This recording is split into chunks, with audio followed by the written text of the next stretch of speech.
Oui, il vous suit. Chilombo.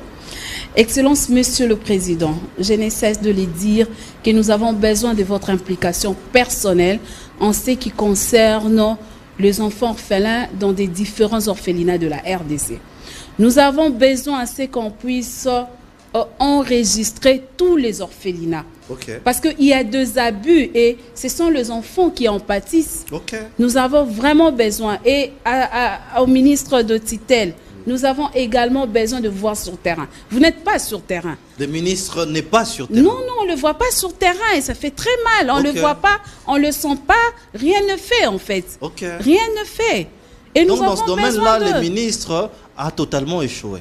Lamentablement échoué. Et nous avons besoin... Tout le monde ne deviendra pas politique en fait. Voilà.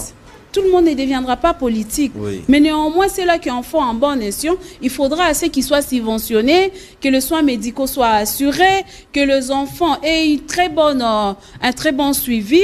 Et c'est là qu'il y en abuse, qu'on essaye de créer soit un grand orphelinat, oui, en bon édiforme, on les installe, on le ravit à ceux-là qui en abusent.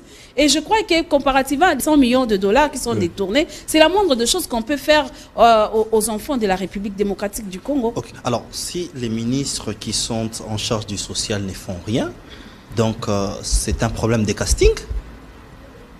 Ben, je pense oui. Je dirais ça comme ça.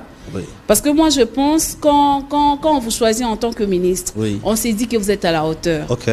C'est pas personnel, hein, oui, parce qu'en RDC, quand vous donnez votre avis, du coup, on traite ça de genre que c'est personnel, quoi que ce soit. Mais moi, je pense... sa liberté d'expression. Vous avez toute cette liberté d'expression que je vous donne d'ailleurs. C'est pas personnel, mais oui, sauf qu'on a besoin de quelqu'un qui sera sur terrain. Okay. Quelqu'un qui va comprendre notre douleur, qui va comprendre notre souffrance. C'est un domaine qui est vraiment en souffrance, okay, et nous voulons vraiment assez que le ministre, l'excellence, monsieur le président, se mettent en ce qu'on puisse un peu relever cette pente. Alors, ouais, donc, cher ministre, nous pensons que vous allez écouter et comprendre que c'est l'heure de travailler. Hein. Je pense que c'est une dame. Je pense que c'est une dame. Hein. Je pense que c'est une dame. Le ministre des Affaires sociales et humanitaires, c'était un monsieur, son nom va revenir. Ils ne sont même pas connus parce que vous ne faites vraiment rien. Et nous avons en live ces ministres. Alors, parlons de la fondation Fobija. Nous allons chuter même par là.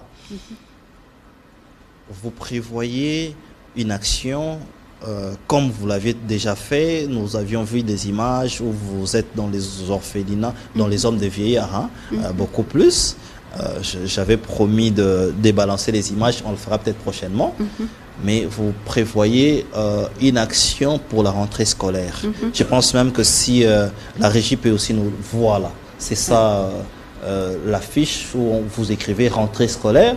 Votre geste peut redonner les sourires à un orphelin avec seulement $50 parraine un enfant et assure sa rentrée scolaire. Voilà. Complet uniforme, sac, tout ce que vous écrivez là. Alors, dites-nous-en, qu'est-ce que vous prévoyez comme action là? Ben, déjà, chaque année, la Fondation Fobija, en fait, assiste 3 à 4, 2 fois 5 orphelinats, oui, en donnant le minimum que nous pouvons donner. Dans le bon sens, c'est-à-dire qu'une fondation, c'est une personne qui a beaucoup d'argent et qui s'est décidée d'aider. Alors, nous avons créé une structure pour aider, assister à notre manière. Nous n'avons pas assez, mais tant soit peu, on essaye de redonner sourire aux enfants. Enfin, là. Alors là, la rentrée, c'est dans peu de temps. Oui. Et nous sollicitons assez que les gens viennent parrainer. Vous pouvez dire que vous n'avez pas assez de moyens, okay, mais je vais parrainer un enfant en donnant $50. Alors on a ciblé 200 enfants à Kinshasa et oui, 200 à l'est de la République démocratique du Congo. Okay. Vous pouvez dire, ben moi je vais parrainer 5 enfants, moi je vais parrainer 10 enfants, moi je vais parrainer... Donc ben voilà, c'est un peu ça. Ok, ouais. Et vous le faites toutes les années ou c'est la première fois? Toutes les années en tout cas.